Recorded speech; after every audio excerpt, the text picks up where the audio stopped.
Hello সবাইকে, আসসালামু আলাইকুম। সবাই কেমন আছেন? আশা করি সবাই ভালো আছেন। আল্লাহর রহমতে আমিও ভালো আছি। চলে আসলাম সুন্দর দিনে সুন্দর একটি ভিডিও নিয়ে।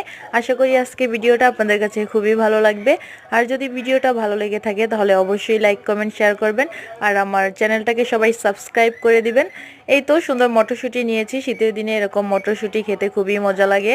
তো আমাদের গ্রামে আমরা অনেক সময় এরকম মটরশুঁটি ভেজে তারপরে সিদ্ধ করে অনেকভাবেই আমরা এটা খেয়ে থাকি। সবাই অনেকভাবেই খান। তো আজকে দেখাবো একটা ভিন্ন রকম রেসিপি। আশা করি এই রেসিপিটা আপনাদের কাছে খুবই ভালো লাগবে। আর যদি ভালো লেগে থাকে তাহলে অবশ্যই একবার হলো ট্রাই করবেন। এটা খেতে দুর্দান্ত স্বাদ হয়। তো এই যে সুন্দর করে মটরশুঁটিগুলো খোসা ছাড়িয়ে নিয়েছি। এত সুন্দর তরতাজা দেখতে লাগতেছিল, ইচ্ছে করতেছিল কাঁচাই খেয়ে ফেলি। তারপরে এই তো সুন্দর করে খোসা ছাড়িয়ে তারপর চলে আসলাম এটাকে ভাজার জন্য। তো চুলাতে একটা কড়াই বসিয়ে তার মধ্যে মটরশুঁটিগুলো দিয়ে হালকা সামান্য লবণ দিয়ে দিয়েছি। এখন মটরশুঁটিগুলো ভেজে নিব সুন্দর করে।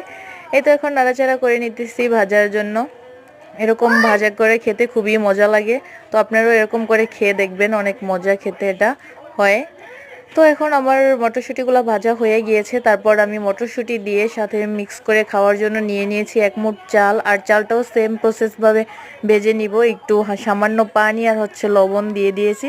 তারপর সুন্দর করে নেড়েচেড়ে চালটাও ভেজে নিতেছি। চাল আর এরকম মটরশুঁটি আমরা দেশ গ্রামে আমরা অনেকে বলে থাকি ছই আর কি। তারপরে এই তো সইটাকে সুন্দর করে ভাজার পর এক মুঠ চাল নিয়েছিলাম, সেটাও সুন্দর করে ভেজে নিতেছি। এই তো ফাইনালি আমার চাল আর মটরশুঁটিগুলো ভাজা শেষ। এখন আমরা খাচ্ছি। এটা খেতে অনেক মজা লাগে। তো আপনারাও বাসায় ট্রাই করে দেখতে পারেন নতুন রেসিপিটা। আমাদের গ্রামে আমরা অনেক খেয়েছি আগে আগে অনেক স্বাদ লাগতো, বাট দিন দিন সব কিছুর সাথে সাথে কেমন যেন স্বাদও চেঞ্জ হয়ে যাচ্ছে। তো আজকে ভিডিওটা এই পর্যন্তই। কেমন লাগছে সবাই কমেন্ট করে জানাবেন। আল্লাহ হাফেজ।